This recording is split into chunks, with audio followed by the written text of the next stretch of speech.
Want help to grow your business? Download BRiN, the world's first business advisor in your pocket.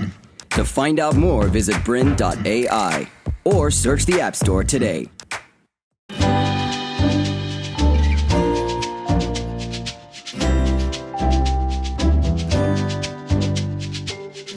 Hi, my name's Pip McKay and welcome to NLP for Business, where we look at the mindset and communication tools for business success and personal well-being. And today's topic is how to tap into the buying strategy that 95% of people use. So wouldn't it be great to know how people make decisions and be able to tap into that to increase sales, but also to motivate your teams? So this is a tremendous topic. Now, when I did NLP back in 2000, this idea about what is the exact internal process that people go through in order to make a decision and then want to take action on it was a topic I found really fascinating. But the only problem was that at that time in NLP, the process you had to go through to discover someone's buying strategy was really quite complicated. And I really wondered whether it would be practical in daily use and whether I would ever use it. So what I did when I became an NLP trainer was every single practitioner training that I ran, I did a survey where I looked at what was the most common buying strategy that people used. And what I discovered by looking at around 100 to 200 people was that 95% of people had exactly the same buying strategy. So that was going to be very useful in terms of sales and marketing and in terms of motivation of staff. So what are we going to cover? What is the buying strategy exactly, so you know exactly what it is? How to use it to increase sales? How to use it to make marketing more effective? And finally, how to use it to motivate teams to action. That's what we all want in business, isn't it? Our teams to take action on what it is we want them to do. So what exactly is the decision-making strategy? Let's go through that now. So basically, the decision-making strategy that someone goes through in order to buy something is most people, 95% of people, like I said, first of all, they need to see something. Then they need to think something. And then they do something. And when they do that, they exit and they've made their decision. So to give you an example, if somebody is walking into a shop, first of all, most people will need to see the item of clothing. They might see several items of clothing, and then they are thinking, is this item of clothing the thing that I want to buy? And they might be making that decision by thinking about, is it the right colour? Is it the right price? Is it going to be something that looks good with a particular outfit? And then, for particularly women, they'll often want to try it on. And then they will exit by taking it to the counter and buying it. A lot of men will go through these two processes, but they won't necessarily try it on. A lot of men, particularly with shirts and things like that, when they know their size, they will just take it straight to the counter. But it's still an action. So the visual stands for something we see. So the buying strategy is triggered by seeing something. Then it's triggered by a comparison. Does this fit with the criteria that I need for this object? And then doing something, so taking it to the counter and buying it.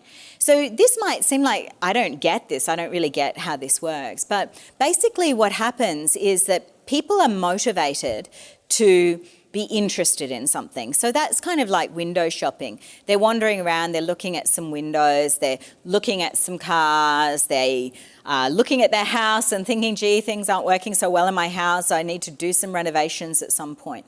So that's just the motivation strategy, and that motivation strategy can last from 6 months, 4 years before somebody makes a decision that they want to buy. But when the person steps into, I am going to make a decision, then they're usually going to see something, think about it, and then do something. So say with a kitchen renovation or something like that. So in my case, for quite a number of years in my kitchen, I was like, oh, I've got to do something about this kitchen, got to do something about this kitchen. And then when I'm just about to decide to make a decision that I'm going to renovate the kitchen, then what I do is I start looking at some showrooms. Then I start thinking about what are all the different things that I want, how much is it going to cost, what do I want the kitchen to look like?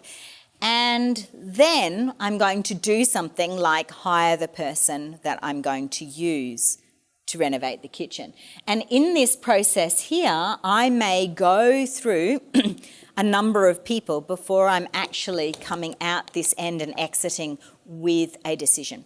Now, if we can tap into this decision-making strategy with people, then we are working with what people naturally want to do.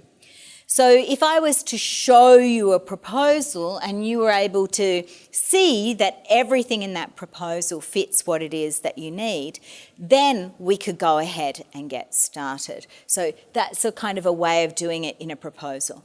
But if I said to most people, let's talk a lot about the different things that you might want to do, and then we'll see whether that's right for you, and then we might decide whether that's something you might want to do or not.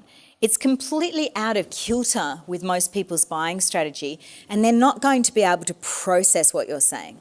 So when we do put things, marketing, sales, communication, in the buying strategy, it doesn't mean that the person's definitely going to buy, because in this thinking process, they have to see whether what your product or service is going to fit what they need. But it does mean that it's in a structure that sits with what is most natural for a person to make a decision. And this always starts with seeing.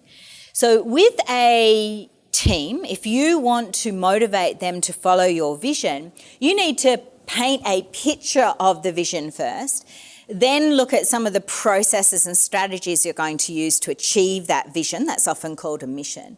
And then what do they need to do in order to be a part of that vision? And if you described it in this manner, then this would be much more motivational for people to want to decide to take action and go along with you than if you did it in a different order or structure. So that might mean that you have a PowerPoint slide not with a lot of data on it, but with pictures on it to begin with, pictures that people can see of what might be the vision of what happens. Then you would have some detail about the information that needs to happen, and then what people can do. And this is why in most things like selling property, you don't have the person starting with a whole lot of detail. They start with seeing or looking at property, then they compare whether that property fits the criteria that they need, and then they make a decision as to whether that's what they're going to buy or not. So we see the whole real estate industry is based on the decision-making strategy because it works, even if they didn't originally know the exact structure like you have it here. They just did what worked and repeated it, but now we know the exact structure of why that works, and it's going to be the same in your business as well. So let's look at how this came about and how we know what someone's buying strategy is. So I've given you the one that 95% of people did, but how did we even find this out in the first place? Well, it's by something really rather unusual, and it's called people's eye patterns. And you've probably noticed when you've been talking to people, especially if you ask them a question, that their eyes might leave looking at you and go into another direction. So their eyes might go up over here or go up over here, or their eyes might go to the side, or their eyes might go down. And even if you've never thought about it before, as you look at people from now on, you'll probably notice that they are doing this. What does it mean?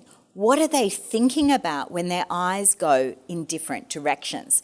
Well, NLP has decoded this and allows us to know the type of information they're accessing. So not what they're thinking about, but the kind of way they're thinking in their mind. So are they thinking in pictures?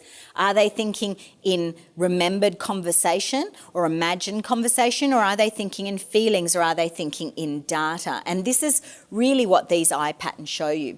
So these these are the eye patterns for what we call a normally organised person.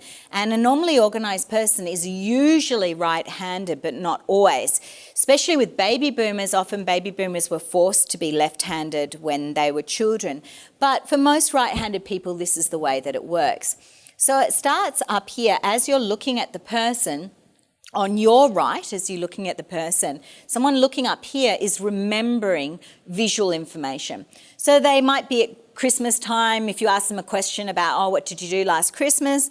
They might be remembering a picture of their child opening a present. So they might be up here. And then you might ask them, what are you going to do next Christmas? And now they might be doing what's called visual construct, which is imagining a picture of what they're going to be doing next Christmas. But when you see people's eyes going up, they're accessing visual information. So when you see them doing that, you might ask them, what picture have you got? Or what are you seeing there in your mind? And they're more likely to tell you what's going on inside of them because you've picked the right sense that they're accessing. Then over here, when their eyes go to the side here, to the right side, from your right side as you're looking at them, then they're accessing auditory information. So that's things that they've heard in the past. It could be the sound of their mother's voice, it could be the sound of a TV presenter, it could be anything that they've heard in an auditory manner. And if over here they're thinking about what they're going to say or they're imagining what somebody might say, then they're going to go over to this side. And then over here, when somebody is calculating information or accessing data, then most people will go down here into what we call audio digital. And if they're going over here, down to this side, then most people are accessing their feelings or a sense of how to do something. So we call that kinesthetic, or kinos means to move. So that means either emotionally moved or moving your physical body in some way. Now, this is if somebody has all the files stored inside their mind in the exact right drawers. As you start to familiarise yourself with this information and start to work with people and notice where their eyes are going, you may find that you ask. To continue enjoying this presentation, download BRiN, the world's first business advisor in your pocket. To find out more, visit BRiN.ai or search the App Store today.